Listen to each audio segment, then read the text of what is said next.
Olá, muito boa noite para todo mundo. Depois de correr estrada nas Gerais para comprar na feira uma boiada de 3.000 cabeças para mais, a comitiva novidadeira do Terra Viva DBO na TV anuncia a sua chegada da viagem e vem trazendo na bagagem as notícias arrecadadas naquelas freguesias de lá para contar para o povo de cá, começando já a função com a recitação da prosa abrideira do dia. Com o 22 já estreado e entrado no calendário e o nosso setor exportador prometendo um forte aumento do movimento e animando o pecuarista, a hora é boa para esticar a vista para enxergar o que é que pode ajudar ou talvez até atrapalhar o andamento da negociação. Pois então, na opinião do pessoal da Scott Consultoria, quem pode dar um bom empurrão no nosso carretão é a Argentina. O caso é que o governo deste nosso vizinho de cerca continua limitando a quantidade de carne bovina que pode ser despachada para o estrangeiro, na intenção de tentar derrubar a inflação. Até agora o resultado foi mínimo, e se isso ainda vai dar certo, ninguém sabe, né? Mas o que todo mundo tem certeza é que, por conta desta decisão, vai faltar mercadoria para a freguesia deles, incluindo a China, que hoje é disparado, né, o maior importador mundial desse mercado, e a gente pode aproveitar. Acontece que, conforme a previsão dos especialistas, este ano as compras do gigante lá do Oriente Distante devem ter um crescimento de 8%, o que no caso deles significa muita carne, né? E se a Argentina não quiser mesmo fazer o fornecimento, a China já sabe perfeitamente quem ela vai procurar e acertou o companheiro boiadeiro que pensou nos frigoríficos brasileiros. Já uma outra notícia chegada recentemente da União Europeia está sendo motivo de preocupação para quem lida na exportação. A questão é que o bloco tem uma nova presidência que está prometendo não comprar mais nada que tenha sido produzido em áreas de desmatamento e ninguém precisa ter uma inteligência assim acima do normal para entender que esta é uma medida encrenqueira e provocativa claramente criada para ameaçar a cadeia produtiva da carne brasileira. A primeira providência a ser tomada é acalmar o coração. E aí carece de fazer aqui a recordação de que há muitos anos toda a carne que o Brasil exporta para lá é de gado rastreado e de origem comprovada. E isso quer dizer que vai ser muito difícil acontecer algum problema que possa atrapalhar os embarques daqui para lá. Aliás, assim como toda a Europa, esses dirigentes que estão ameaçando a gente sabem perfeitamente disso, mas vão continuar assim, cutucando o tempo todo, que é para não deixar este assunto esfriar. Pois então, a companheira e o companheiro fazendeiros fiquem bem preparados, porque daqui para frente a pressão a respeito da questão ambiental só vai aumentar e vai ser do mundo inteiro. O caso, então, é de continuar caprichando no serviço com mestiço, mas também de ficar pronto e ter o que mostrar para se defender quando o próximo ataque acontecer. Não é novidade, já faz muito tempo que o companheiro boiadeiro tem plena sabedência de que, por conta da tecnologia e da extraordinária competência da pecuária brasileira, o país poderia aumentar substanciosamente a sua produção de carne sem precisar derrubar nenhuma árvore e ainda avançar significativamente na questão da sustentabilidade ambiental nas nossas propriedades. Pois o pessoal do GTPS, que é o Grupo de Trabalho da Pecuária Sustentável, tem a receita perfeita para ajudar o fazendeiro a fazer isso sem deixar de ganhar dinheiro. E para esticar uma prosa a respeito desse assunto, é com grande satisfação que a gente anuncia a participação na nossa entrevista do dia da engenheira ambiental Luísa Bruscato, gerente executiva do GTPS, falando ao vivo pelo computador aqui mesmo da capital de São Paulo. Boa noite, Luísa. Obrigado por você ter aceitado o nosso convite. Seja muito bem-vinda aqui no nosso arranchamento eletrônico e faça o favor de ficar à vontade, que a casa é sua, viu? Obrigada, Sidney. Boa noite. Obrigada aí pelo convite, pela oportunidade de estar aqui com vocês hoje. Uma satisfação. Ô, Luísa, se por acaso estiver aí na frente da televisão algum companheiro que ainda não conhece o trabalho de vocês, o que é, resumidamente, o GTPS? O GTPS é a Mesa Brasileira de Pecuária Sustentável. A gente reúne os 6 elos da cadeia produtiva de pecuária bovina. Então, desde fazendas, né, o setor produtivo, insumos e serviços, as indústrias, varejo de restaurantes, bancos e as ONGs. As ONGs também fazem parte do GTPS. A gente reúne todos esses elos para debater os principais temas relacionados à pecuária bovina e à sustentabilidade. Agora, o que falta para o Brasil ser campeão mundial em produção de carne com sustentabilidade, Luísa?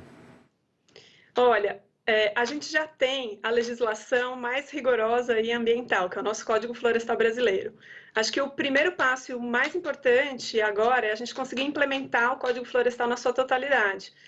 Implementando ele, conseguindo fiscalizar as nossas terras e também integrar sistemas de dados, trazendo mais transparência para a cadeia produtiva, são aí os principais aspectos para a gente ter uma produção cada vez mais sustentável.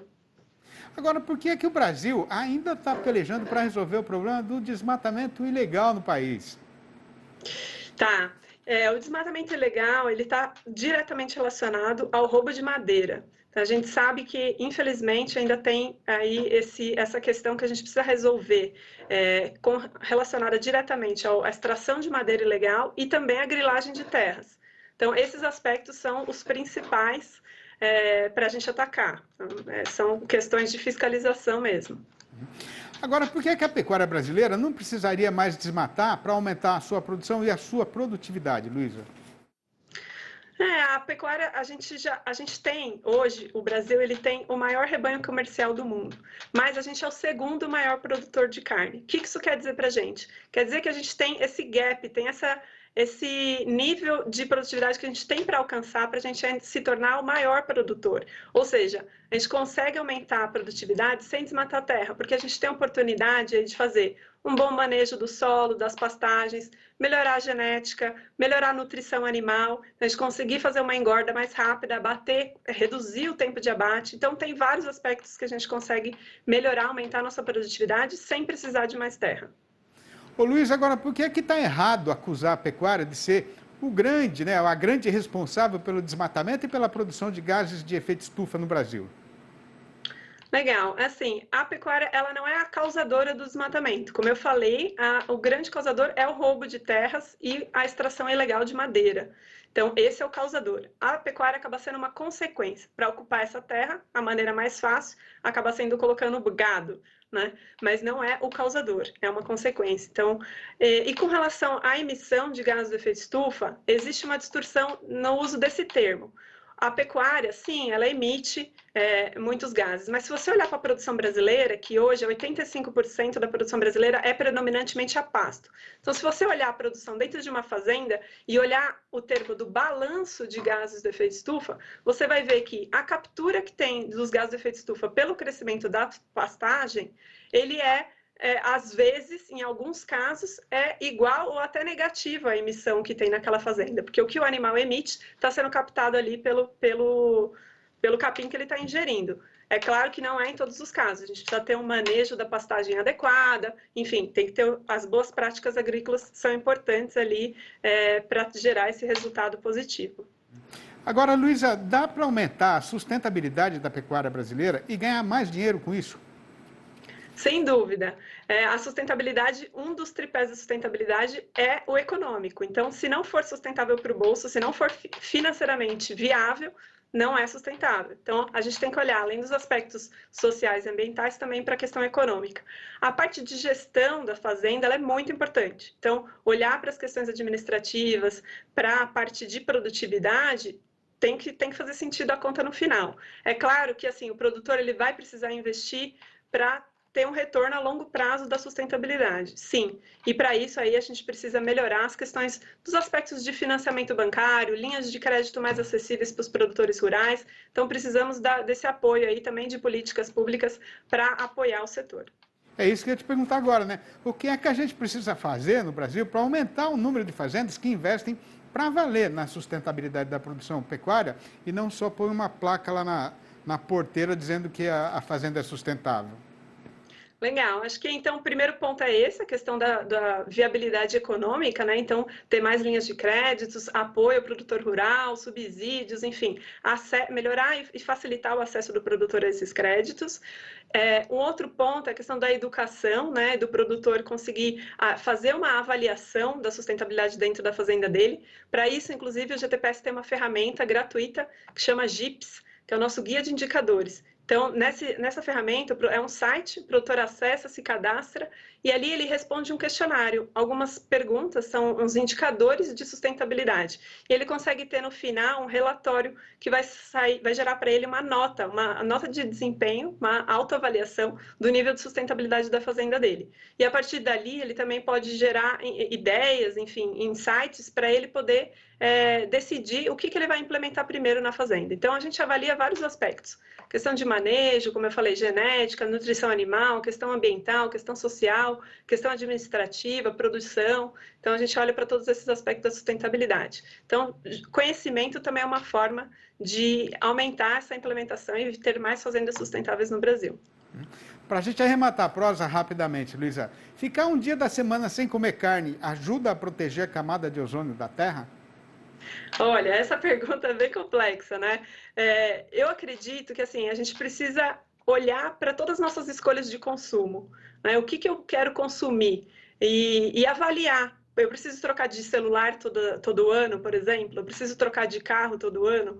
Eu posso usar um sistema de transporte público ao invés de usar um carro, por exemplo, para ir para algum lugar que eu quero ir? Qual que é os impactos ambientais que eu estou gerando apenas existindo, né? Consumir carne ou não, acho que é uma escolha individual. A pessoa tem que escolher o que ela quer consumir. A questão de reduzir, como eu falei, a carne brasileira ela já tem esse potencial de ter um balanço que pode ser até às vezes zero, né? Assim, a gente não está emitindo na fazenda se a fazenda estiver bem manejada, bem adequada. Então, é uma resposta complexa de dar. Assim, eu prefiro que a gente repense todas as nossas escolhas de consumo. Eu acho que são questões que a gente precisa avaliar, olhar para isso, mas não acredito que deixar de comer algum alimento ou, enfim, isso vai fazer uma grande diferença. Eu acho que a gente precisa avaliar os aspectos gerais dos nossos consumos, não só de alimentação, porque também é uma questão que muitas pessoas nem têm acesso à carne. Então, eu acho que é um outro ponto que a gente precisa avaliar também, que isso nem sempre é uma escolha. Né? Muito bom. Luiz, eu queria agradecer demais a sua participação aqui no nosso programa. A gente está sempre com a porteira aberta, viu? Sempre que tiver alguma coisa para contar, liga para a gente prosear um pouquinho mais. Grande abraço, Legal. Muito obrigado. Um abraço para todo mundo aí do GTPS. Obrigada, Sidney. Abraço. Com o sinueiro já arredorando o Ribeirão do Marmeleiro, a gente vai segurando a boiada para fazer aqui uma parada, mas o intervalo vai ser ligeiro e é já que a gente vai voltar. Aguarde. Até o companheiro que é mais zerado no comércio boiadeiro e na lida com gado é sabedor de que, em tudo na vida, tem sempre alguma coisa que escapa da nossa sabedência. E aí é hora de campear alguém que dessas artes tenha mais ciência. E para resolver esta carência, o Terra Viva DBO na TV criou e apresenta agora ao amigo pecuarista a conversa com o analista. Eu vou falar sobre o mercado de DDG e o WDG, que é uma alternativa atrativa que tem sido muito utilizada na substituição do milho e do farelo de soja na nutrição animal. Em dezembro, o preço médio do DDG caiu 1,7% frente a novembro e ficou cotado em média em R$ 1.642 por tonelada, sem frete e considerando os preços já convertidos para 32% de proteína bruta. Para o WDG, os preços variaram entre R$ 466 e R$ 610 por tonelada nas mesmas condições que o DDG, sem alteração no mesmo intervalo. Lembrando que os preços vigentes do DDG e o WDG são referências para o contrato com entrega nesse primeiro trimestre de 2022. Por hoje é só, obrigada pela atenção e até a próxima! No 21 foi por pouco, mas não deu, por causa da China, né? Mas agora no 22, as exportações de carne bovina do Brasil devem ser de novo as maiores da história. Já aqui no nosso próprio terreiro, o consumo não deve crescer por motivo de grave falta de dinheiro do trabalhador brasileiro. O Brasil consumiu em 2021 7 milhões de toneladas de equivalente de carcaça, pior número desde 2005, com 6,8 milhões de toneladas, segundo dados da Scott Consultoria. O consumo equivale a 25 quilos per capita, volume que vem diminuindo desde 2015, quando a média alcançava 30 quilos. A redução está ligada à pandemia do coronavírus e ao menor poder de compra do brasileiro nos últimos anos. Pensando também na substituição que tem ocorrido, né, da carne bovina pelas proteínas concorrentes, ou seja, as carnes de suínos, de frangos, além de ovos também. Então, essas proteínas alternativas, elas têm um preço mais barato, né, ao consumidor e acaba tendo preferência, o consumidor prefere essas proteínas ao invés da carne bovina. Segundo especialistas, são pequenas as expectativas de crescimento no consumo de carne bovina no Brasil. Já para as exportações, 2022 deve ser positivo, podendo até bater recorde. A China, nosso maior cliente, voltou a comprar do Brasil depois de 3 meses de interrupção. E os Estados Unidos estão com alta demanda de carne. A produção lá está recuando e o consumo dos norte-americanos continua elevado. Eles vêm numa onda crescente, eles vão intensificar esse processo de descarte de fêmeas, ou seja, na verdade, de retenção de fêmeas. Então, ou seja, a gente vai ter uma produção cada vez menor nos Estados Unidos que vai precisar ser preenchida por importação. Então, por isso, a gente acredita também que os Estados Unidos vai dar um boom, digamos assim, para as exportações brasileiras atingir esse patamar de recorde, né, de volume recorde histórico. Segundo o especialista, a carne bovina brasileira está bastante competitiva frente aos grandes exportadores globais. Bom momento para o produtor. Hoje a gente fala de uma precificação em torno de R$340, R$330 em São Paulo, o que é e vigora entre os maiores valores da história, em caráter nominal, né, sem considerar a inflação do período. A gente está vagando aí os maiores preços da história. E veja a seguir, o comprador de gado achou que já podia recuperar a valentia para negociar no mercado e tentou derrubar a cotação. Mas o fazendeiro mostrou que ele estava errado e o carretão já está embicado outra vez na subida do estradão. O Terra Viva DBO na TV volta num instante só. Aguarde. Pois então, falando especialmente para os companheiros e companheiras boiadeiras e boiadeiros que ficaram assustados com o rumo que estava sendo tomado pelo carretão, o que tem para ser contado é que, depois de ter começado a semana presente ameaçando fazer o devorteio e pegar o lado contrário, o mercado pecuário aprumou outra vez e firmou na subida do estradão. O que aconteceu foi que o comprador de gado estava querendo ver se a arroba já tinha chegado no seu limite. E esta foi a verdadeira razão de ele ter começado essa pressão derrubadeira em cima da cotação. A questão é que, conforme todo mundo tem perfeita sabedência, a carência de boiada terminada continua muito grande e não vai ser tão já que a oferta vai desapertar. Primeiramente, porque a safra atual vai ser magra mesmo. E, segundamente, porque quem tem algum lote perto de chegar está apostando que o preço ainda tem chão para aumentar. Já a demanda na nossa praça boiadeira continua mais firme do que esteio de aroeira, principalmente no caso dos animais que estão no padrão exigido pelo comprador chinês, que já voltou a ser o maior freguês do nosso setor exportador, né? E aproveitando que a gente está falando disso, a SECEX, que é a Secretaria de Comércio Exterior do Ministério da Economia, divulgou o seu balanço a respeito do movimento na primeira semana de janeiro, e o que aconteceu foi que a média diária dos embarques daqui para o estrangeiro apresentou um forte aumento de 32% na comparação com o período correspondente de 2021. Juntando tudo, no resumo do dia da Scott Consultoria, foram apuradas mudanças nas cotações em 16 das 32 regiões pesquisadas, sendo 13 altas e 3 quedas. No sudeste da Rondônia, o boi caiu para R$ 302,50 a prazo e livre do Fundo Rural. No oeste de Santa Catarina, a vaca escorregou para R$ 285,50. No Triângulo Mineiro, o macho piorou para R$ 327. Já em Belo Horizonte, a capital das Minas Gerais, a alta foi geral, com o boi indo a R$ 329 e a vaca a R$ 310,50. Na região norte, a fêmea subiu para R$ 312. No sul do estado, o macho avançou para R$ 322 e a fêmea para R$ 302,50. Em Cuiabá, capital de Mato Grosso, o boi arribou para R$ 310,50 e a vaca para R$ 300,50. Na região sudoeste, o macho passou para R$ 309,50 e a fêmea para R$ 297,50. No norte matogrossense, o boi já não sai mais por menos do que R$ 302,50. Em Três Lagoas, no estado de Mato Grosso do Sul, a vaca encareceu para R$ 297,50. No sul do Goiás, o macho já está por R$ 319. No sul da Bahia, quem quiser comprar vai ter de pagar pelo boi R$ 313 e pela vaca R$ 307,50. No Espírito Santo, o preço novo do macho é R$ 301,50.